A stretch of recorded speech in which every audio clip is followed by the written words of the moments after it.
salam ukhuwah, salam mahabbah untuk Al-Fadil Ustaz Muhammad Hafiz Muhammad Ibrahim akan bersama kita untuk syarah berkenaan 100 sunnah Rasulullah yang dilupakan.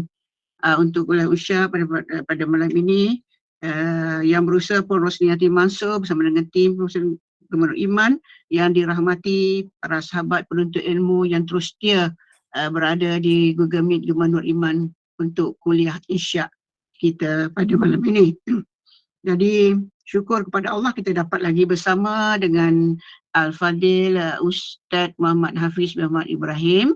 Jadi mudah-mudahan kelapangan waktu kita berada bersama dengan Al-Fadil Ustaz dapat tingkatkan ilmu kita dan mudah-mudahan kita sentiasa dalam redha Allah Subhanahu Wa Taala. Jadi bagi memberkati kuliah kita, mari sama-sama kita baca umum kitab yang akan dipimpin oleh Al-Fadil Ustaz Bisiril Fatihah. Auzubillahi minasyaitonirrajim. Bismillahirrahmanirrahim. Alhamdulillahi rabbil alamin. Arrahmanirrahim. Maliki yaumiddin. Iyyaka na'budu wa iyyaka nasta'in. Ihdinas siratal mustaqim. Siratal ladzina an'amta 'alaihim ghairil maghdubi 'alaihim waladdallin. Amin ya rabbal alamin. Mudah-mudahan kita diberi keberkatan, mudah-mudahan malaikat memayungi kita berada di Taman Ilmu pada kuliah Isyak pada malam ini. Jadi mungkin sebelum kita mulakan dengan 100 sunnah Rasulullah yang dilupakan, mohon Ustaz tolong huraikan permasalahan yang dihadapi oleh Puan Maimunah sebentar tadi tentang Yasin 41 ke saya tak pasti.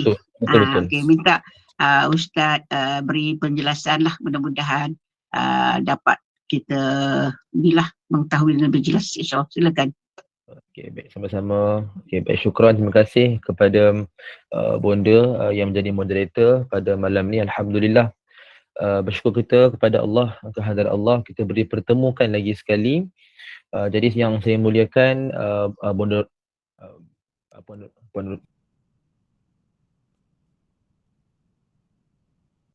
Bonda Rosniati yang selaku sebagai penganjur. Kemudian pihak pengurusan Gubernur Iman, kemudian muslimin muslimat, ibu-ibu, ayah-ayah yang dirahmati Allah Azza wa Jalla sekalian. Jadi sebelum kita memulakanlah sesi perbincangan kita, alhamdulillah kita bertemu pada kali yang kedua bersama-sama anjuran GNI. Jadi berkenaan dengan soalan yang diajukan oleh Bonda Maimun sebentar tadi, kenaan dengan kaedah ataupun kaifiat membaca Yasin sebanyak 41 kali. Okey, ini kita boleh rujuk daripada sudut ataupun isu iaitu bertawassul dengan amalan soleh. Dalam Islam kita sangat dianjurkan untuk mengamalkan tawassul dengan amalan soleh. Dia tidak menjadi sebarang isu lah. Jadi sebarang kaifiat yang khusus ini dia bukanlah merujuk kepada sunnah Nabi SAW. Cuma secara umum kita boleh je bertawassul. Contoh kita membaca ayat Quran termasuk Yasin tadilah 41 kali. Dan kita ada apa-apa hajat, so kita berdoa, bertawassul dengan bacaan tersebut. Kita berharap Allah mempermudahkan doa kita. Maknanya Allah mustajab, lebih mudah Allah terima. Dan sama juga dalam bertawassul dengan amalan soleh yang lain, boleh jadi kita amalkan sebab dia tidak bercanggah dengan syarak dan ia juga satu perbahasan daripada sudut kita berdoa kepada Allah. Termasuklah isu-isu yang berkaitan contoh istighasah dengan mereka yang masih hidup, dia minta kawan-kawan ataupun mereka yang soleh doakan kita kan. Jadi itu adalah contoh satu perbuatan yang boleh diamalkan. Jadi saya boleh huraikan secara ringkas begitulah. Sebab nak kata mungkin kita Bonda Maimun nak bertanya, boleh tak kita amalkan macam tu? Boleh, dia dalam konteks bertawassul. Cuma jangan katakan itu sunnah lah. Sebab kadang-kadang ada mindset juga. Saya yakin dan percayalah ibu-ibu sekalian di GNI ni tak adalah mindset macam tu. Iaitu mindset apa? Segala benda baik yang kita buat, itu pun Nabi buat juga. Jadi ada orang sampai macam tu sekali. Dia tidak pun mengetahui asal usul amalan. Dan terus dia mengatakan itulah sunnah Nabi, itu Nabi suruh, Nabi buatlah. Jadi ini benda yang kita perlukan, kata paling tak mengkaji pun kita kena tahu. Kita kena fahami dia punya at least huraian ringkas. Benda tu je. So dalam konteks tawassul boleh. Tidak menjadi isu, boleh kita amalkan. InsyaAllah. Jadi dia tak ada kaifiat khusus lah. Tak adalah kata macam baca-baca sekalian apa dapat fadilat tertentu, itu tak adalah. Dia sekadar dari sudut tawassul kita berharap Allah mudahkan apa yang kita berhajat. Boleh, kita ada masalah. Boleh diamalkan insya-Allah. Jadi saya kira itulah sekadar ringkasan yang saya boleh sampaikan berkenaan dengan membaca Yasin 41 kali. Cuma kita kena fahamlah baca Yasin 41 kali bukanlah maknanya kita ulang Yasin tu 41 kali maknanya Yasin bukan macam itulah. Okey. Sekejap saya resume balik sekejap.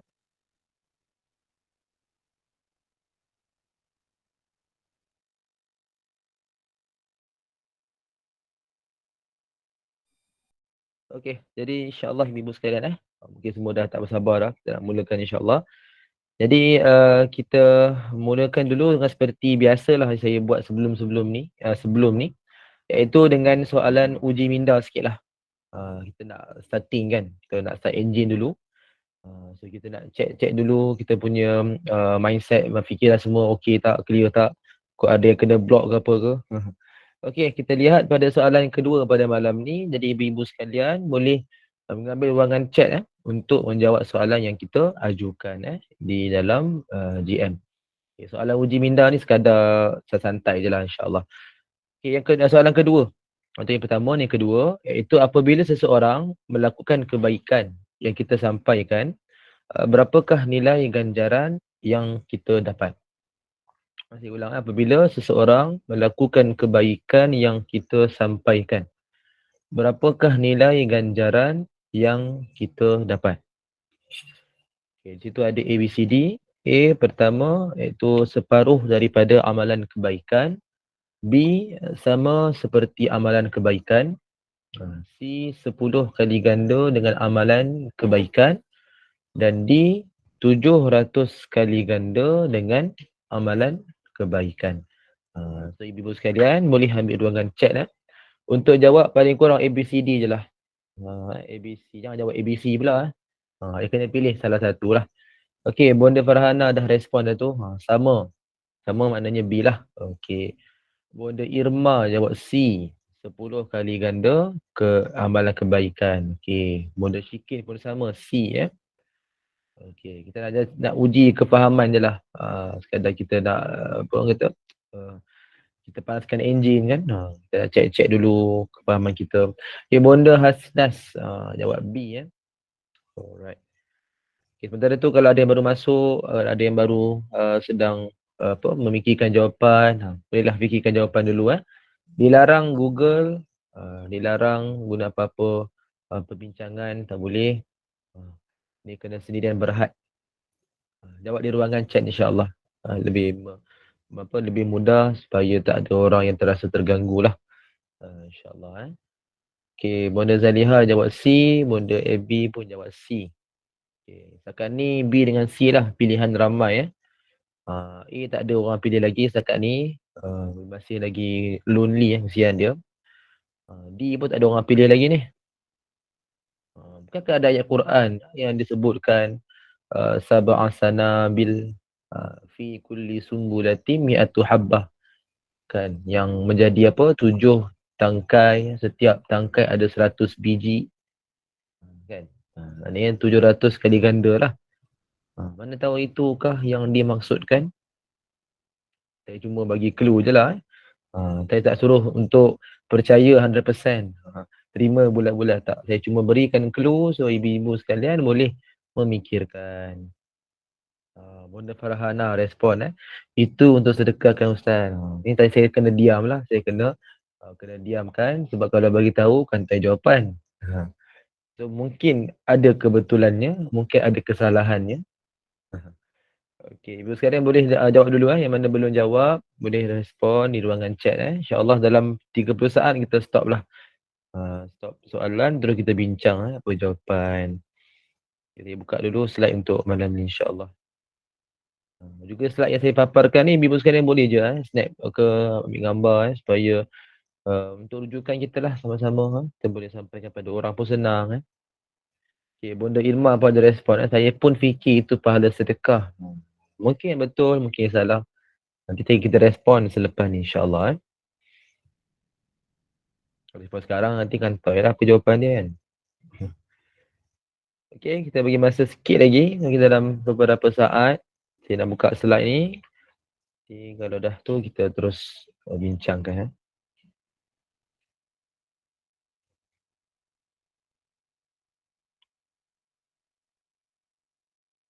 Okey, Bonda AB ada respon tu.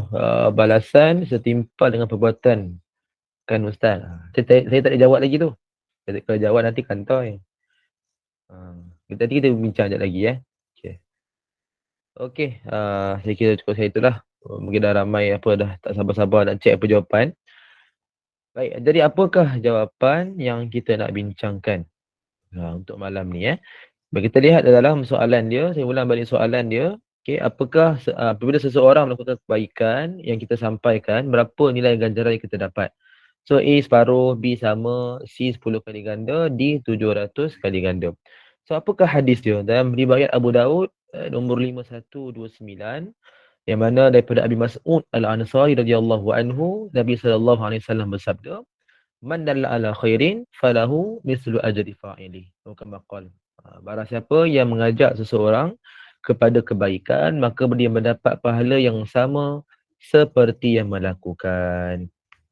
Jadi apakah jawapan dia? Jawapan dia adalah dia dah respon tu Bonda Aisyah jawab B Okey. So terima kasihlah kepada semua yang menjawab. Jawapan dia adalah B. So tahniah kepada yang betul, yang silap tak ada masalah, kita boleh sama-sama perbetulkan. So kenapa ada yang jawab C kan tadi? Kerana 10 kali ganda ni dia adalah amalan kebaikan yang kita buat. Itu yang akan digandakan 10 kali ganda. Termasuk dengan solat. Siapa yang duduk Selangor dengar khutbah tapi ibu tak dengar lah kan.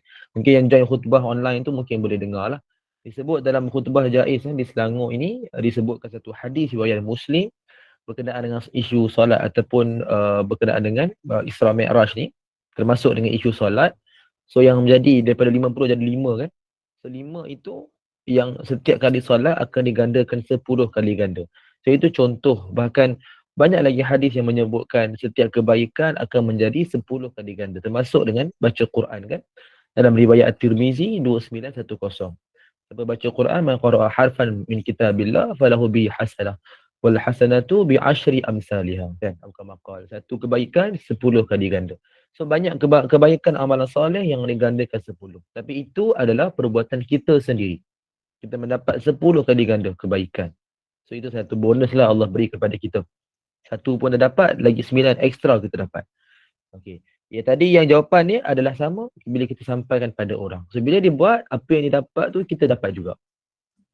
So kalau dia buat, mungkin ada isu daripada sudut ikhlas, mungkin kurang fadilat, mungkin menjadi makruh. So kita dapat sama seperti apa yang dia buat. Jadi itu pun kelebihan maknanya apa daripada sudut pahala. Tapi dosa yang dia buat, kita tak akan tanggung lah. Kalau dosa yang dia buat, asbab kita sampaikan dosa tersebut ataupun kita menjadi contoh perbuatan jahat tersebut, kita ada saham dosa. Kita menjadi asbab orang yang bersubahat dalam kejahatan, menunjukkan seseorang dengan keburukan, membawa kepada maksiat.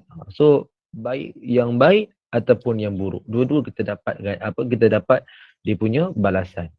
Sama ada positif ke negatif depends pada perbuatan kita. Okay, so itu yang C. Yang D pula, seperti tadilah yang ada respon kan, 700 kali ganda itu adalah untuk sedekah. Betul, itu adalah konteks berkenaan sedekah. Digandakan berapa? 10 hingga 700 kali ganda. So itu adalah konteks sedekah dan sebab itulah dalam ayat Quran juga disebutkan bila mana orang yang dah mati, dia bila mana ditanya kan, nak bangkit balik, apa yang dia nak buat? apa yang dikata adalah sedekah. Dalam surah Al-Munafiqun kan, antara yang kita dah biasa dengar. So kenapa sedekah ni banyak sangat kelebihan ataupun ganjarannya dilipat kali gandakan. Cukup banyak. Sebab itu kalau boleh ibu sekalian, kita amalkanlah, lazimkan. Dia tak semestinya banyak. Yang penting kita buat. Kan tak semestinya kena banyak nilai, kena banyak kuantiti, tak. Yang penting kita buat. Buat macam mana? Buat setiap hari. Kan setiap pagi, time subuh contoh. Setiap mungkin waktu solat yang lain, waktu malam, interpulang.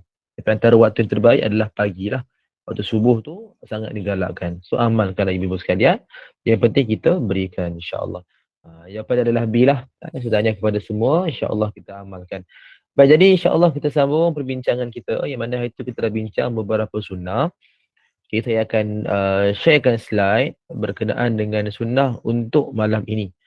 Yang kita nak bincangkan masuk pada bab yang ketiga, membicarakan tentang mandi. Saya akan share slide, nanti ibu sekalian boleh lihat dalam Google Meet. Sambil-sambil tu kalau ada yang nak tanya soalan pun boleh juga ajukan. InsyaAllah kita akan gunakan masa terakhir dalam 10 minit. Kita akan lihat kepada soal jawab lah, insyaAllah. Kalau ada lah. Kalau ibu sekalian nak ajukan, boleh kita jawab nanti. Okey, kita mulakan pada sunnah yang pertama untuk malam ni lah. Qala al-mu'allifah rahimahullahu ta'ala wa nafa'ana bi ulumiha fi darain insyaallah amin. Pada sunnah berkenaan dengan mandi. Kita nak bincangkan kaifiat mandi ikut pada sunnah Nabi sallallahu alaihi wasallam. Baik, dan ibu sekalian melihat dalam slide yang saya sharekan. Pertama kita nak bincangkan dulu berkenaan dengan hukum mandi. Seperti kita dah biasa tahu, hukum asas dalam sesuatu perbuatan terbagi kepada 5 lah. Termasuk dengan ibadah ni pun sama, termasuk dengan mandi pun sama. 5. Apa yang 5 itu? Pertama adalah harus. Al-aslu fil asya' al-ibaha. Asal dalam setiap perkara adalah hukum dia harus. Harus maksud dia dalam bab mandi ni, kita mandi ke, tak mandi ke, tak ada isu. Kita buat hari-hari kan. Itu nama mandi harus. Asalnya lah mandi harus. Jadi ibu sekalian, daripada sudut perbuatan hukum, memanglah kita kata tak mandi pun tak apa. Tapi daripada sudut kita bergaul dengan masyarakat kan, kalau tak mandi ni, kesianlah orang yang dekat dengan kita tu. Kita tak apalah, kita dah biasa bau badan kita ni. Tapi orang yang dekat dengan kita akan rasa kurang selesa kan, akan rasa tak bagus lah macam tu kan, bau badan, bau tak berapa sesuai. So sebab itu tak nak menyusahkan orang, menjaga maruah kita sendiri kan, tak nak mengaibkan diri kita. So kita sentiasa dalam keadaan berwangi-wangian. Maknanya kita paling kurang kena mandilah kan, sehari sekali pun at least lah sekurang-kurang. So yang penting kita mandi. So ini adalah hukum yang harus. Yang pertama. Yang kedua adalah hukum dia wajib. Wajib maksud dia apa? Kita tahu bila adanya sebab mewajibkan mandi, maka dia jadilah wajib. Ma ada ilal wajib fahuwa wajib. Jadi kata saya yakin dan percaya ibu sekalian pun dah tahu, saya pun tak nak hurai panjang, cuma saya sebut kaedah je lah. Jadi bila ada sebab yang mewajibkan mandi, maka kita wajib kena mandi. Sebelum kita buat apa-apa ibadah yang memerlukan kita suci daripada hadas besar. Kan banyak ibadah kena macam tu. So mesti kita kena mandi wajib dulu, dan dia ada kaifiat yang khusus yang perlu menepati rukun. Kan kalau rukun mandi wajib ada 3 lah. Pertama niat. Yang kedua adalah menyingkirkan najis daripada badan. Yang ketiga adalah mengalirkan air ke seluruh anggota tubuh badan. So ini adalah rukun. Rukun ni maksud paling kurang kita nak kena buat untuk memastikan mandi kita itu sah. Mandi itu valid. So at least kita kena buat macam tu. 3 rukun tadi yang saya dah sebutkan. Ini kalau mandi wajib. Kalau mandi sunat, mandi harus, dia nak mandi apa juga kaedah pun tak ada masalah. Ibu-ibu sekalian nak guna botol kecil pun tak apa. Contohlah botol macam ni kan. Botol minum air 600 ml ni. Nak guna botol macam ni kata nak mandi Ustaz. Silakanlah. Tak ada orang pun nak halang. Cuma kalau orang tahu, kantailah kita mandi kerbau. Pasal apa memang tak cukup. kan memang tak cukup. Bahkan Nabi SAW pun mandi menggunakan 5 syar. Satu syar ni kita panggil lebih kurang dalam 500 ml lah. Dia adalah kiraan yang khusus tak silap saya 480 something. Itu yang dikiraan satu syar adalah untuk berwuduk. Manakala mandi adalah 5 kali ganda. Kita boleh katalah lebih kurang. Maknanya lebih kurang 5 botol macam ni lah. Maaf, satu syar ni lebih kurang 600 lebih. 600 lebih mililiter yang kita nak gunakan. So untuk mandi ni paling kurang 5 kali ganda. Kita boleh kata kalau campur-campur jadi 6 jugalah. 6 botol macam ni. Paling kurang ketika mana Nabi SAW nak mandi. So kita pun nak tahulah maknanya perlukan air yang lebih. Lebih-lebih kalau nak mandi wajib, memang perlu menepati rukun. Kan kalau mandi sunat ni tak ada masalah sangat. Mandi harus pun yang kita buat hari-hari pun tak ada isu, walaupun tak mengalirlah air itu seluruh anggota tubuh badan pun. Yang penting kita mandi kan. Jadi dia berwangi, tak ada bau. So tak ada masalah. Okay, baik. So itu adalah mandi yang kedua, mandi wajib. Yang ketiga, mandi sunat. Bagaimana ulama nilai sesuatu mandi itu sebagai sunat? Bila ada sebab yang menjadikan dia sunat. Contoh, bila kata dalam mazhab Syafi'i, disebutkan ada beberapa keadaan iaitu mandi hari Jumaat. Contoh hari ni lah, tapi dah lepas lah, kita dah masuk lah maghrib, so dah habis waktunya. So waktu pagi tadi kan kita mandi, disebut sebagai mandi pada hari Jumaat, mandi sunat. Mandi pada 2 hari raya, mandi sunat kan. Mandi pada gerhana pun sunat. Mandi apa lagi tu? Mandi bagi orang yang memandikan mayat. Mandi bagi orang yang pulih daripada hilang akal. Dan pelbagai macam mandi yang kita buat dapat pahala sunat sebabnya ada hadis yang khusus yang Nabi SAW sebutkan. Saya bagi contoh lah dalam hadis Abu Daud nombor 355.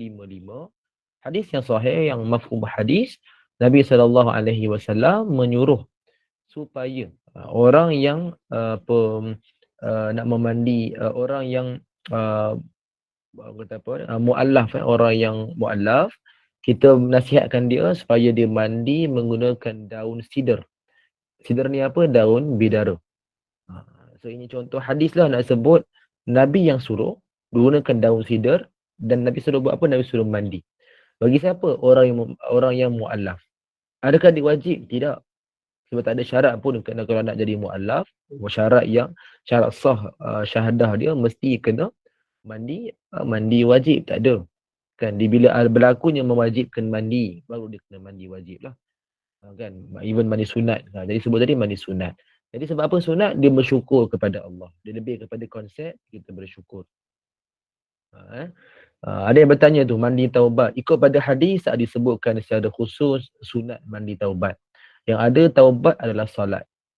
Yang Nabi sebut dalam hadis yang kita akan bincang juga nanti satu hari insya-Allah.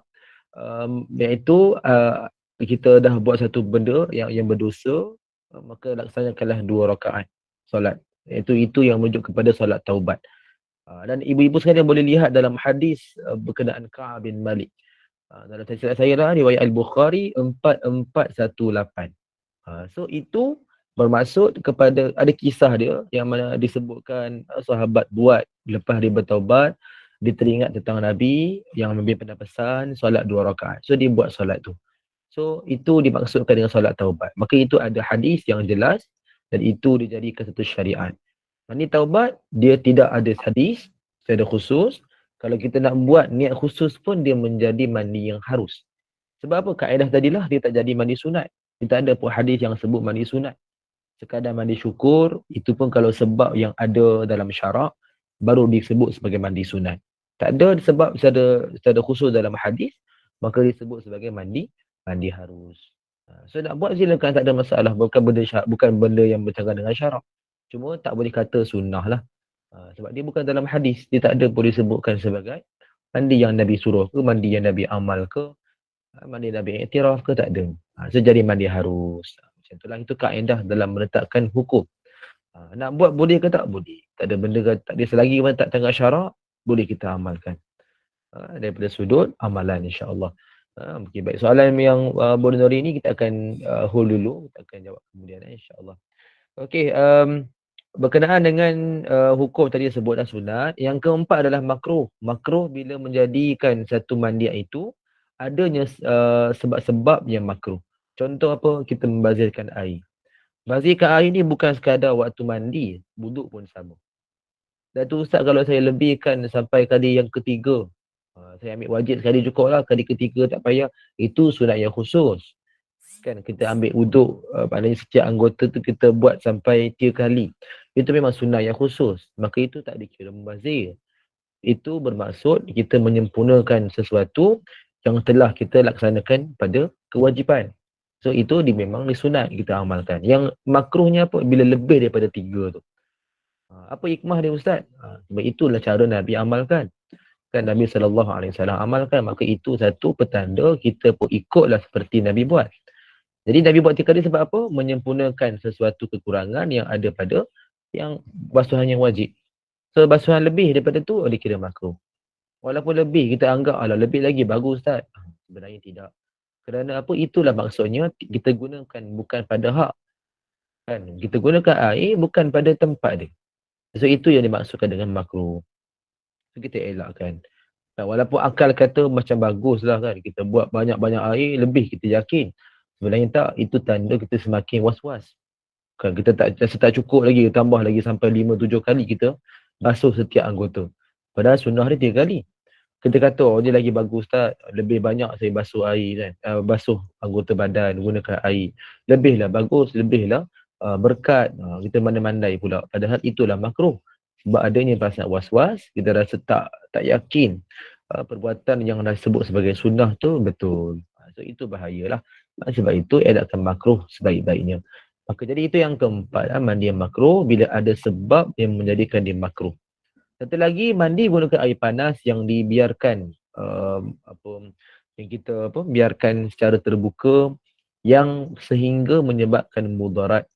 Kalau mandi guna air panas yang sekadar kesihatan, sekadar tak mudarat untuk kesekaran badan, itu tak ada isu. Yang menjadi mudarat, itu yang jadi isu lah. Sebab ada ni kepercayaan orang-orang yang beragama lain lah, dia nak menghapuskan dosa, bahkan ini kepercayaan ataupun kelaziman umat-umat terdahulu kan, nak menghapuskan dosa, dia kena buktikan dengan menyusahkan diri, maknanya memudaratkan diri. Sampai macam tu. So nak mandi gunakan air panas, contoh orang nak mandi tapi gunakan air panas tapi mudarat, meluka badan sampai berdarah. Jadi itu kononnya lah bukti kita bersungguh-sungguh nak bertaubat. So ini contoh yang ada kefahaman yang ada, still ada orang amal, cuma taklah kita dengar dengan meluas. Tapi still ada orang amal, so jangan kita salah amal lah. Jadi tak ada sampai macam tu, kena mudaratkan diri juga nak sebagai bukti kononnya kita bertaubat. So itu salah. Sebab Islam tidak pernah memudaratkan. Kan? La darar wa la dirar. Tak ada pun berkenaan dengan mudarat yang memaksa, Islam memaksa kita buat. Tidak. Selagi ada kudrat, mesti kita kena buat. Sedang kita salah faham, so itu contoh mandi yang makruh. Mandi yang haram bila adanya sebab yang menjadikan dia haram. Contoh apa? Ya, isu yang simple. Kita mandi safar dengan kepercayaan Rabu terakhir pasti berlaku benda yang mudarat. Ini benda yang jelas jadi haram. Sebab apa haram? Bukan makruh juga. Kan? Kenapa kita rasa macam terlalu keras hukum ni? Bukan keras, kerana ada kepercayaan keburukan itu pasti berlaku. Ni maknanya ni isu akidah lah. Kenapa? Kerana adakah itu daripada hadis Nabi SAW? Tidak. Kan, kalau daripada hadis Nabi, mungkin kita ambil sebagai hukum syarak, tapi bukan dalam hadis. Dan dia hanya lebih kepada kata-kata seseorang, walaupun ada disebut kata-kata ulama dan sebagainya. Kita tak nafikan. Cuma kenapa jadi haram? Sebab ada i'tiqad keburukan itu dapat diangkat dengan mandi saja. So ini yang membawa kepada syirik. Kita tak perasan lah kan. Kita mesti kena ingat kebaikan keburukan itu datang daripada Allah. Kan? Jadi termasuk dengan isu tadi, mandi safar. So katalah ada pun kejahatan berlaku, ada pun keburukan akan berlaku. So kita kena yakin bila kita minta kepada Allah, maka Allah akan hilangkan. Kata kita buat satu amalan pun, amalan tu tak akan menjadi asbab, amalan tu tak akan menjadi maqasid, tujuan. Paling-paling pun dia hanya asbab.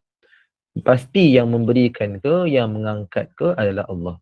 Dan musibah ke, baik mengangkat musibah ke, mesti adalah Allah. So jadi isu kat situ lah, dia isu i'tiqad. Sebab itu mandi safar, kepercayaan berlakunya benda yang tak betul pada Rabu terakhir, kita panggil sial, maka itu yang disebut sebagai haram. Sebab itu ulama sepakat, tidak ada khilaf. Sebut mandi safar dengan kepercayaan tadi itu adalah haram. Bukanlah maknanya mandi safar tu keseluruhan safar tak boleh mandi. Kalau macam tu bulan safar orang tidur kat rumah je lah. Dan semua masing-masing kata tak boleh mandi, mandi haram. Mandi haram bila sebab ada i'tiqad macam tu. Tak ada i'tiqad tu tak ada masalah. Mandi je lah macam biasa, dia jadi mandi harus. Tak perlulah niat khusus mandi je harus macam biasa. Okey, so itu berkaitan dengan hukum. Kita dah sebutkan, kita dah huraikan. Jadi dalam berkenaan mandi ni, pada sunnah ni, ini adalah sunnah Nabi SAW. Jadi, juga kita sebut tadi dah, mandi wajib, kita amalkan dengan cara menepati rukun. Kan 3 je rukun, saya ulang balik. Pertama niat, yang kedua meninggikan najis daripada badan sekiranya ada. Yang ketiga, mengalirkan air ke seluruh anggota tubuh badan. So ini 3. Simple untuk mandi wajib. Mandi, katalah kita mandi hari-hari, mandi harus. Contoh esok kita nak mandi kan. Contoh hari Khamis, hari Jumaat minggu depan kita nak mandi sunat. So mandi ini harus dan juga sunat, bahkan wajib sekalipun. Yang kita katakan nak amalkan kaedah yang terbaik macam mana adalah dengan mengikuti sunnah Nabi SAW. Maka ibu sekalian, kita dah lihat dalam slide. Jadi saya akan hurailah apa cara kita nak buat ni. Cuma satulah mindset kita daripada sekarang kita letakkan. Ada banyak lah, ada 5 kan. Jadi tak mampu pun paling kurang. Kita nak mampu nak buat semua, buatlah sekadar kita mampu. Jangan sampai tak buat langsung. Kan, tapi saya yakin dan percayalah nombor 5 semua orang buat. Kan mengalirkan air memang kena buat pun. Orang mandi memang kena mengalirkan air. Takkanlah menyapu je air tu kan. Jadi nombor 5 kita kecualikan lah, memang semua orang akan buat. Cuma sebagai tambahan, sebagai satu kesempurnaan, ibu sekalian, kita amalkan, cubalah kita amal. Paling kurang kita ambil lagi satu tambahan. Contoh, paling kurang orang nak mulakan mandi, ambillah nombor 1. Nak mula mandi, ingat dulu. Nabi akan membasuh tangan, Nabi akan membasuh kubul, maknanya buang air siap-siap. Nabi akan beramal dengan berwudu kan. So itu adalah cara-cara kita dah sebutkan sebagai sunnah Nabi SAW. Jadi saya ulang tuan-tuan ibu sekalian, pertama sekali kita membasuh kedua belah tangan sama seperti kita berwudu. So ini bila kita nak buat ketika mana kita nak mandi. Sebelum nak mulakan mandian kita buat macam tu. Basuh tangan dulu lah, basuh tangan, dua tangan ni sampai ke pergelangan sebelum nak memulakan mandi. So ini yang pertama. Yang kedua adalah dengan cara kita membasuh kubul, kita buang air siap-siap. Buang air siap-siap. Kita nak buang air besar ke, buang air kecil ke, buang air paling besar ke. Paling besar ni apa? 2 sekali ke contoh. So buanglah, kita qada lah siap-siap. Qada hajat siap-siap. So dah selesai. Yang ketiga, berwudu sama seperti wudu untuk solat. Ini yang kita katakan ikutlah sunnah-sunnah kita dah bincang dalam kuliah lepas. Amalkan juga sunnah-sunnah tu, amalkan, kita buat. Maka ini pada kedudukan yang ketiga. Yang keempat, mengalirkan air bermula daripada kepala, bukan kelapa jangan salah baca. Kepala sambil menyelati rambut sebanyak 3 kali. So ini adalah sebutkan apa? Memulakan atau menuangkan air bermula dari kepala. Dan ada orang yang dia tersilap faham. Dia anggap, sunnah Nabi mulakan mandi daripada atas. Dia jangan terus ambil nombor 4. Kan, disebut dalam hadis ni, riwayat Al-Bukhari ini, disebutkan isi Nabi SAW melihat Nabi buat ikut turutan. Sebab daripada nombor 1 Nabi amalkan, sampailah ke bawah. So kita janganlah pukul rata, maknanya terus ambil nombor 4 dan kita kata, sunnah Nabi tak sesuai. Kan, sebab kita tahu mandi daripada belah bawah ni digalakkan oleh doktor kan, kita sebutkan itulah cara terbaik, saya pun tak rasa sakit kepala. rasa selesa. So itu betul, kita tak nafikan. Tapi jangan kita salah faham, jangan salah hurai berkenaan dengan cara Nabi mandi. Jadi ini adalah Nabi mandi ikut turutan. Jadi jangan ambil tu sikit nombor 4. So itu tak bagus lah. Kita ambil lah. Kita ambil ikut turutan. Yang kelima barulah mengalirkan air ke seluruh anggota tubuh badan. Dan sama seperti kita dah sebut tadi dalam rukun. So inilah 5 kaifiat mandi ikut sunnah yang terbaik untuk kita amalkan. So ibu sekalian tak mampu buat semua, jangan tinggalkan semualah. Ambil lah mana-mana, buatlah. Paling-paling kurang nak mulakan mandian, mulakan dengan membasuh kedua belah tangan. Paling kurang kita amalkan macam tu, so itu pun dah okey. Kan dapat dah kira pahala sunnah Nabi SAW. Kalau mampu buat semua, itu lebih baik. Okey. Jadi, timbul persoalan. Kan orang pernah tanya jugalah kan, nak niat ni ketika bila ustaz ni kalau niat mandi wajib? Niat ketika mandi, kita dah biasa belajar bila nak masa menggunakan mandian. Dan dalam fardu ain, kita hanya belajar mulakan mandian ini, terus kita mulakan, kenakan pada badan kan, tak kisah mana-mana pun. So, basuhan ataupun air yang terkena pada yang pertama itulah kita niat. Kan? Sama juga dalam isu ni. Ikut pada sunnah, maknanya bila air itu mula je kena pada tangan ataupun anggota badan, dengan tujuan memang kita nak mandi. So, itu dah dikira kita dah mulakan mandian. Maknanya kita niatkan daripada awal pun tak apa. Nombor 1 pun boleh. Tak jadi isu. Boleh je kita amalkan. Sebab itu dah dikira mulakan mandian. Kita dah niat khusus. Kita dah ada niat kan. So amalkan. So boleh. Jadi ini maksudnya kepada sunnah ke-13. Jadi itulah kesimpulan berkenaan sunnah ke-13. So tak mampu semua, jangan tinggalkan semualah.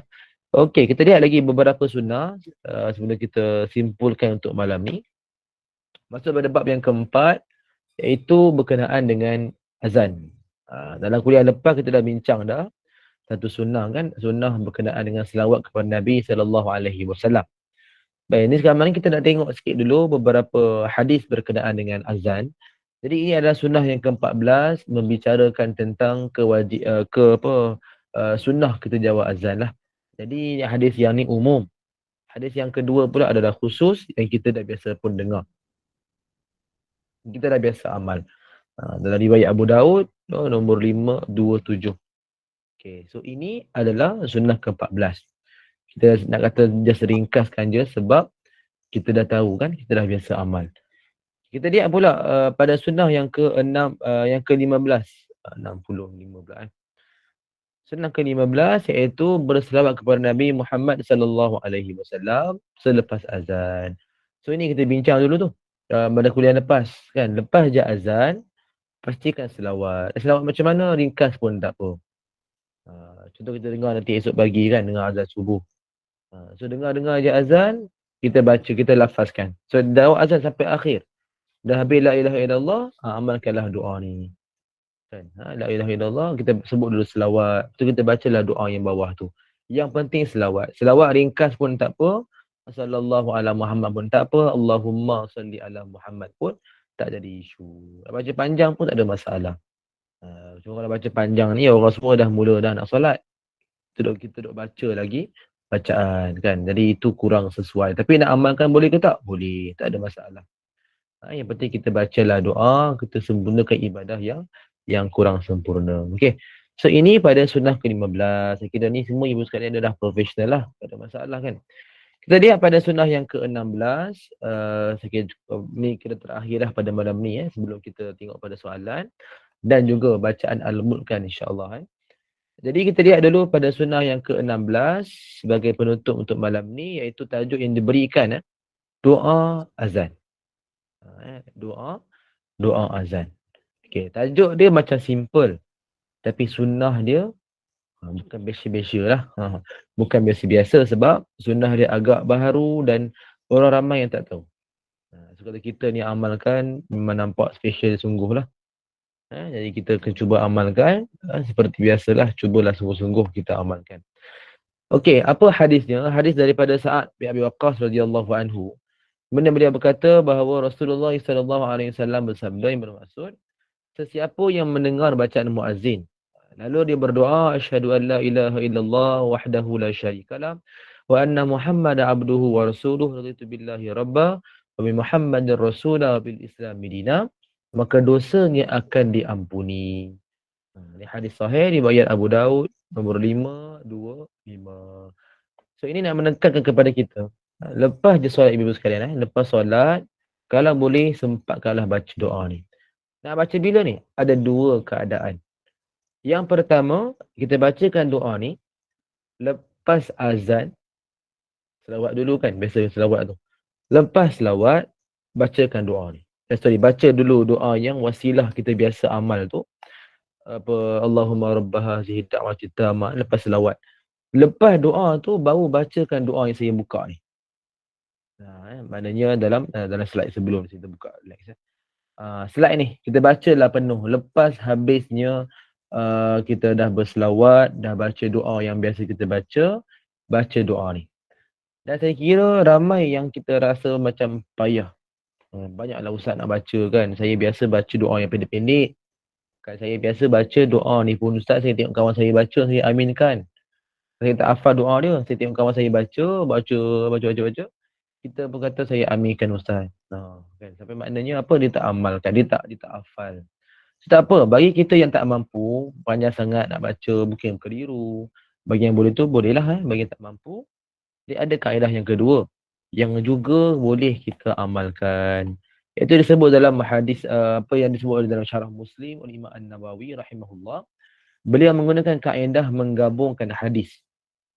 Kita amal ni bila? Kita amal ni ketika dengar azan.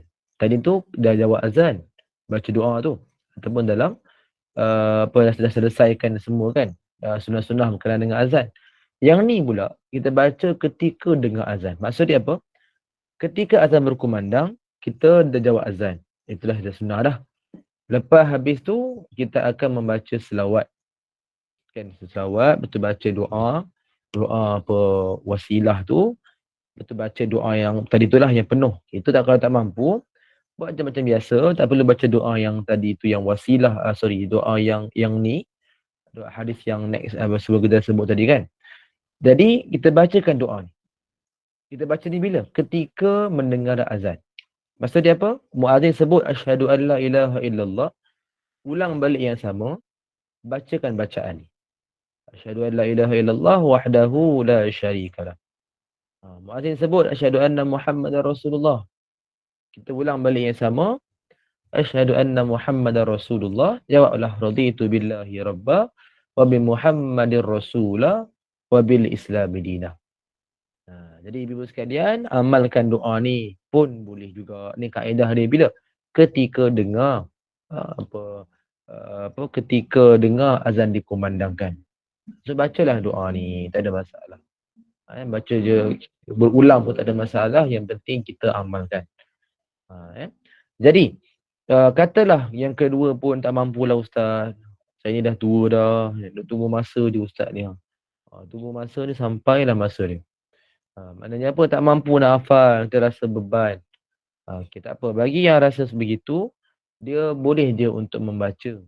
Dia tak nak sebut ni, tak semestinya kita kena hafal, ibu-ibu sekalian.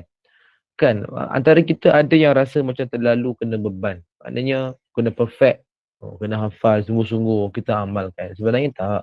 Kalau mampu hafal, hafallah. Tak mampu, tak apa. Yang penting kita baca. Kan, jangan sampai tak baca langsung. Kan, jangan sampai tak ingat. Sangat rugi. Sangat rugi, jadi amalkan.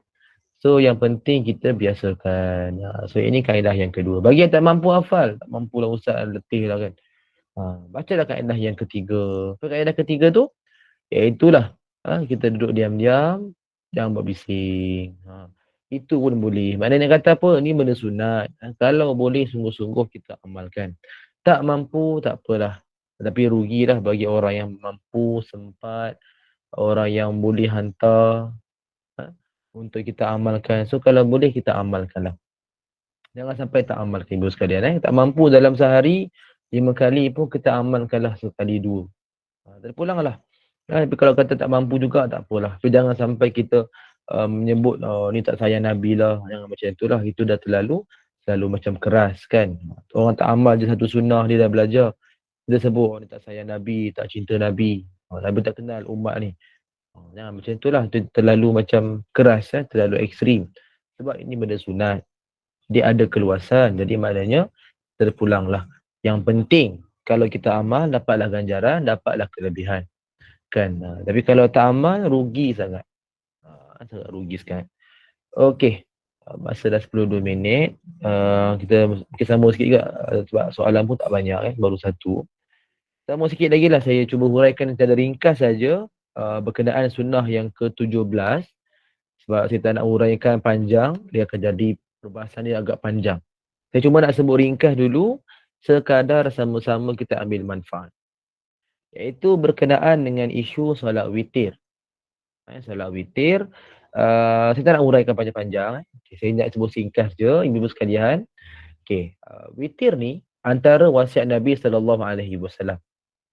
Dalam hadis Al-Bukhari 1981, disebutkan ada 3 wasiat Nabi SAW kepada Abu Hurairah radhiyallahu anhu. Apa wasiat tu? Saya bukalah slide dia biar nampak sikit slide dia kan. Apa wasiat tu? Yang pertama adalah berpuasa 3 hari. Berpuasa 3 hari pada setiap bulan. Ini merujuk kepada hari-hari putih 13, 14 dan 15.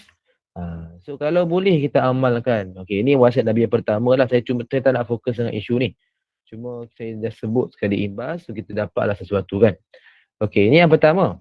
Yang kedua adalah wa raka'atay duha, 2 rakaat duha. So ini wasiat Nabi yang kedua. Wasiat Nabi SAW yang kedua. 2 rakaat duha. Kita dah biasa amal kan. Persoalan ni, adakah kita beristiqamah? Adakah kita amalkan berterusan? Mudah-mudahan iyalah. Kita amalkan berterusan. So ini saya dah sharekan slide. 3 wasiat Nabi. So pertama 3 hari puasa, ni yang merujuk kepada hari putih, 13, 14, 15 sahaja. Yang kedua adalah 2 rakaat duha. Kita amalkan insya-Allah. Tak mampu pun pada hari cuti kita cuba buat. Disiplinkan diri kita buat sama-sama dengan family kita lah. Yang ketiga adalah witir sebelum tidur. Ni kita nak fokus ni, isu witir ni. Okey, sebenarnya witir ni kita perlukan huraian. Saya akan huraikan insya-Allah kuliah akan datang. Cuma ringkasnya saya nak sebut, witir lah. Jangan sampai tak witir langsung. Ibu sekalian, witir ni antara wasiat Nabi. Kemudian dalam mazhab Hanafi pun, ni sekadar ilmu. Mazhab Hanafi pun mereka berpandangan witir ni wajib. Mesti kena buat. Kita dalam mazhab kita ni kira selamat lah, maknanya sunat lah. Maknanya tak buat pun tak apa, itu bahasa mudah faham. Tapi kita kena ingat, dalam mazhab Hanafi, dia kata wajib. Sebab apa? Hujahnya Nabi SAW tak pernah tinggal walaupun dalam musafir. So ini menunjukkan kepentingan solat witir ni dah menyamai dengan wajib. Jadi sebab itu, kita kalau boleh, ambillah. Maknanya amalkan. Buatlah sungguh-sungguh. Nak buat macam mana? Dalam hadis sebut witir sebelum tidur. Ni bagi kita yang rasa tak boleh bangkit pada pagi, rasa susah, ada halangan. So sebelum nak tidur kan, contoh macam mungkin sekarang kata ibu sekalian tak solat witir lagi kan, ada wuduk. So pergi solat witir dulu. Betul tidurlah. Jangan tidur dulu pula, betul witir pada lepas subuh pula. Tak boleh lah kan. Okey, so witir sebelum tidur, amalkanlah bagi mereka yang tak boleh bangkit pada pagi. Bagi yang boleh bangkit pada pagi, dibuat pada pagi. Tak ada masalah. Yang penting dibuat sebelum subuh. Yang penting kita buat witir ni jadikan satu kebiasaan. Jadikan satu kelaziman. Witir ni nak berapa rakaat?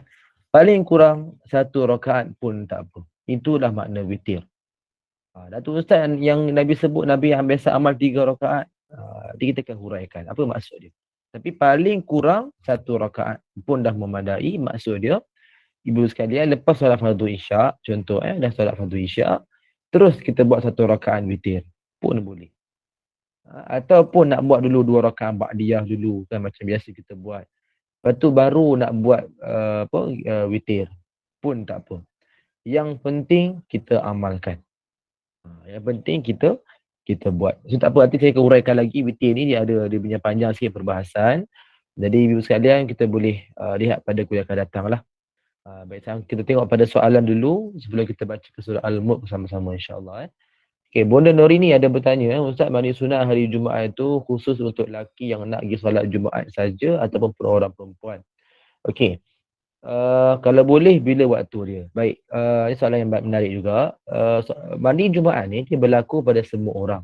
Dia tak semestinya sebelum nak pergi solat. Sebab apa? Asbab mandi sunat adalah sebab hari Jumaat. Manakala hadis yang menyebutkan pergi dalam keadaan mandi berwangi-wangian, itu adalah anjuran supaya kita memastikan kita dah mandi sebelum nak pergi. Maksud dia apa? Kita nak mandi pagi tu pun boleh kira dah, ataupun ulang lagi sekali mandi tu. Jadi ini khusus bagi mereka yang pergi ke masjid. Bagi kita yang tak dapat kelebihan tu, kita amalkan saja, maknanya mungkin bagi ibu-ibu sekalian lah tak pergi ke masjid kan, nak solat Jumaat kan. So jadi kita amalkan saja di rumah, yang pasti kita niatkan mandi sunat. Dapat pahala juga sebab dia tak berlaku hanya kepada lelaki. Dia berlaku sebab daripada hari dan dia kepada semua orang. Semua. Maknanya dikira juga sebagai satu perbuatan yang kita boleh buat lah. Okay. So itu adalah maksud kepada soalan tadilah. Jadi bila yang kita nak buat waktu dia? Waktu dia adalah dia bebas. Yang kalau bagi lelaki sebelum pergi solat Jumaat itu, dengan khutbah Jumaat itu afdal dia lagi sekali mandilah. So dia ada keluasan dan mandi ini yang kita nak amalkan pastikan pada hari Jumaat. Dapatkan pahala sunat. Padahal janganlah mandi katalah hari Jumaat kan. Kita mandi sekarang. Ni dah jadi Sabtu dah ni, malam kita Sabtu dah kan. Kalau contoh kita mandi petang semalam. So petang semalam adalah Khamis petang. Dia tak jadi lagi Jumaat. Tak jadi malam Jumaat. So dia Khamis petang. So dia tak dapatlah kelebihan mandi sunat. Jadi amalkanlah ikut pada kesesuaian yang penting kita amalkan. Okay, Bonda Maimun bertanya, kenapa tak nak solat? Dua rakaat pertama surah Al-Fatihah dan surah dibaca kuat, dan rakaat tiga dan keempat dibaca perlahan. Di situ sebab apa? Sebab ada hadis yang menyebutkan bahawa Nabi SAW biasa amalkan macam tu. Ini apakah hurai juga. Memang ada hadis menyebutkan tentang sunnah tu. Jadi sebab itu diamalkan. Dia asal sebab apa? Disebutkan dalam kisah yang mana untuk membezakan rakaat pertama, kedua, ketiga dan keempat. Biar ada pemisah antara dua yang awal dan dua yang terakhir, ataupun dua dengan satu. Sebab tu dua yang pertama akan dikuatkan suara. Dua yang akhir memang tak kuatkan suara. Dua yang pertama, rakaat pertama lebih panjang sikit daripada kedua. Sama juga ketiga dan keempat kan, rakaat tiga lebih panjang sedikit daripada yang keempat. Tapi ketiga keempat ni dia ada khilaf lah. Tak disebutkan sama ada sama ataupun berbeza. Tapi rakaat pertama dan kedua mesti kena ada beza. Maknanya ini yang sunnah. Beza maknanya kena kedua tu lebih ringkas. Pertama lebih panjang sikit. Ketiga dan keempat sama pun tak ada masalah. So ini antara sunnah Nabi yang kita akan huraikan nanti insya-Allah. Kita tak jumpa slide dia, kita akan buka nanti akan datang insya-Allah. Okey, Bonda AB ya. Assalamualaikum Al-Muallim. Waalaikumsalam.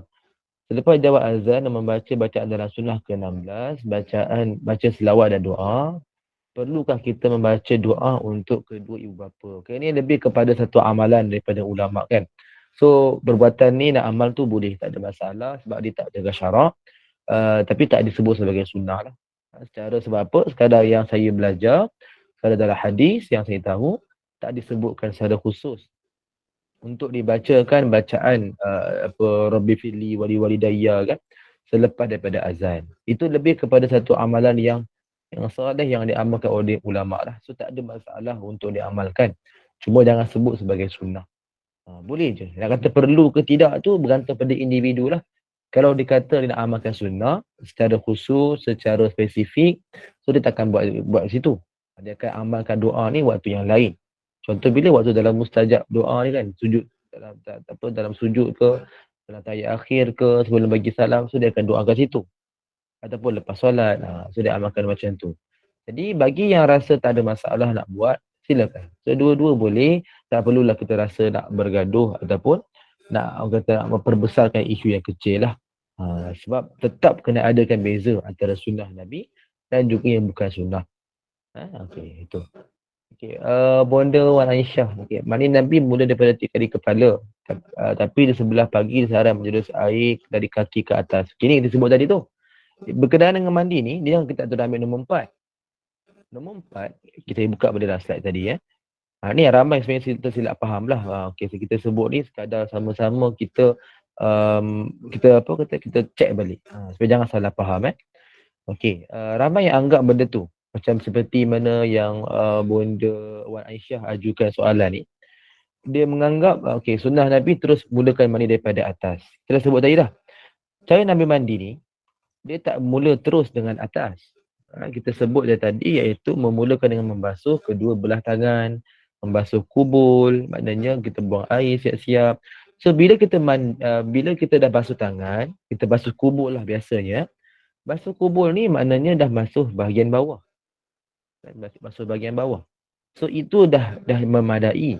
Nak sebutkan mandi air itu telah pun mengalir di bahagian bawah. Kita buka balik slide tengok. Yang pertama basuh tangan dulu. Okey, kedua belah tangan kan. Yang kedua basuh kubul. So alat sulit. Maknanya kubul dan dubur sekali lah dia termasuk depan belakang. So bila kita basuh, dia dah automatik dah mengalir air itu di bahagian kaki. Kan? Kaki tu dah mengalir, dah kena air dah di bahagian bawah. Lepas tu baru kita berwuduk.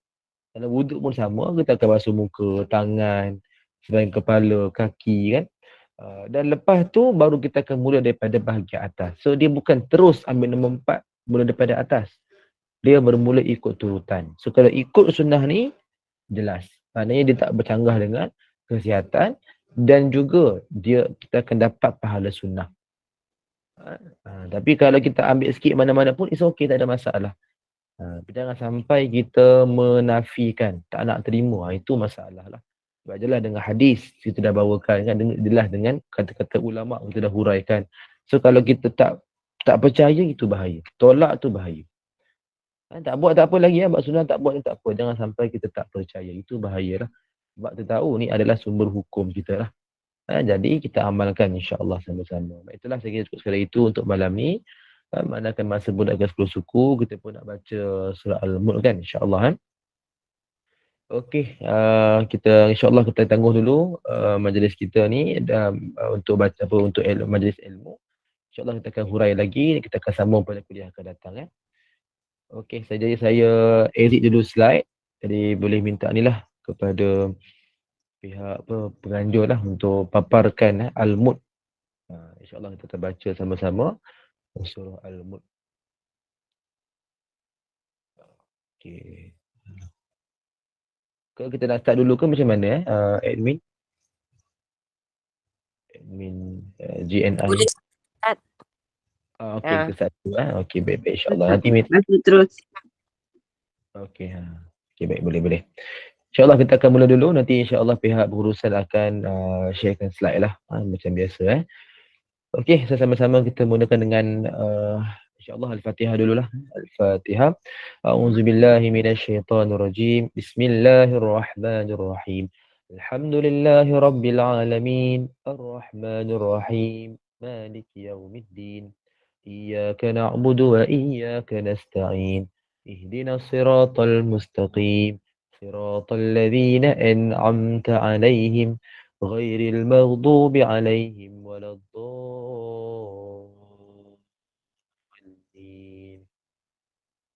بسم الله الرحمن الرحيم تبارك الذي بيده الملك وهو على كل شيء قدير الذي خلق الموت والحياة ليبلوكم أيكم أحسن عملا وهو العزيز الغفور الذي خلق 7 سماوات طباقا ما ترى في خلق الرحمن من تفاوت فارجع البصر هل ترى من فطور ثم ارجع البصر كرتين ينقلب إليك البصر خاسئا وهو حسير ولقد زينا السماء الدنيا بمصابيح وجعلناها رجوما للشياطين وأعتدنا لهم عذاب السعير وللذين كفروا بربهم عذاب جهنم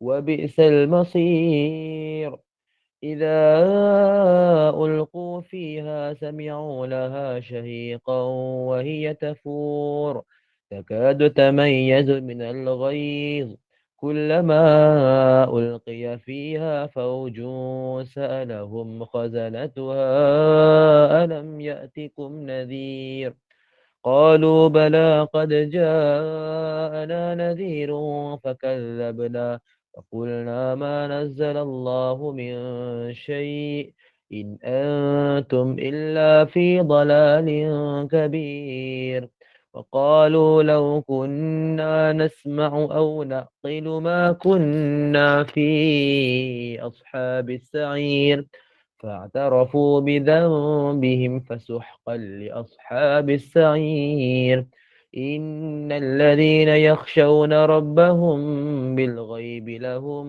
مغفرة وأجر كبير وأسروا قولكم أو اجهروا به إنه عليم بذات الصدور ألا يعلم من خلق وهو اللطيف الخبير هو الذي جعل لكم الأرض ذلولا فامشوا في مناكبها وكلوا من رزقه وإليه النشور أأمنتم من في السماء أن يخسف بكم الأرض فإذا هي تمور أم أمنتم من في السماء أن يرسل عليكم حاصبا فستعلمون كيف نذير ولقد كذب الذين من قبلهم فكيف كان نكير أولم يروا إلى الطير فوقهم صافات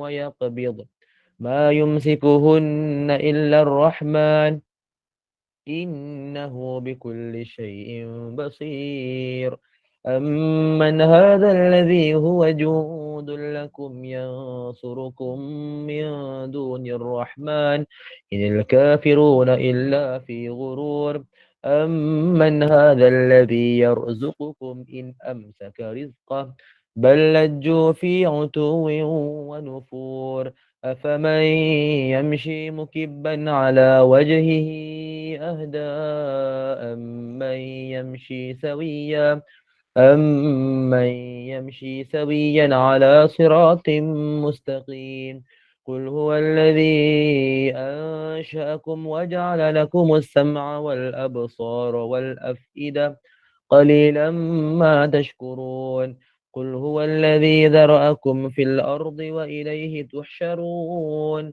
ويقولون متى هذا الوعد إن كنتم صادقين قل إنما العلم عند الله وإنما أنا نذير مبين فلما رأوه زلفة سيئت وجوه الذين كفروا فقيل هذا الذي كنتم به تدعون قل أرأيتم إن أهلكني الله ومن معي أو رحمنا فمن يجير الكافرين من عذاب أليم قل هو الرحمن آمنا به وعليه توكلنا فستعلمون من هو في ضلال مبين قل أرأيتم إن أصبح ماؤكم غورا فمن يأتيكم بماء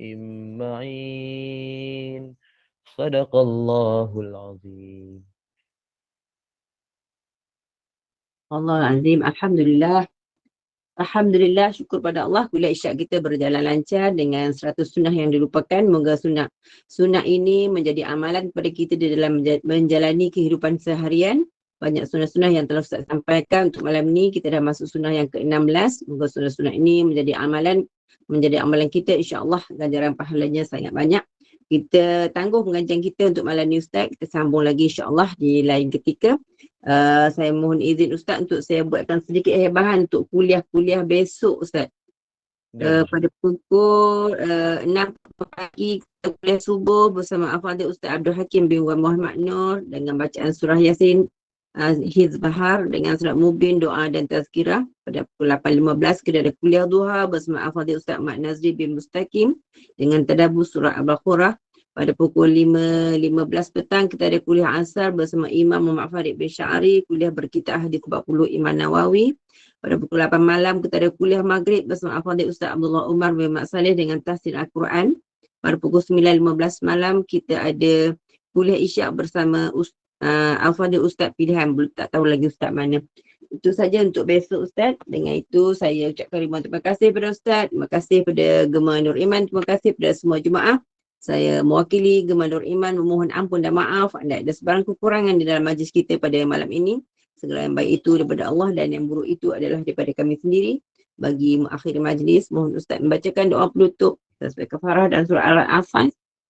Dan surah Al-As saya sudahi dengan wabillahi taufiq wal hidayah. Wassalamualaikum warahmatullahi wabarakatuh. Silakan Ustaz. Subhanakallahumma wa bihamdik asyhadu an la ilaha illa anta astaghfiruka wa atubu ilaik. Bismillahirrahmanirrahim. Wal 'asr innal insana lafi khusr illa alladhina amanu wa 'amilus solihati wa tawasaw bil haqqi wa tawasaw bis sabr. Assalamualaikum warahmatullahi wabarakatuh. Waalaikumsalam warahmatullahi wabarakatuh.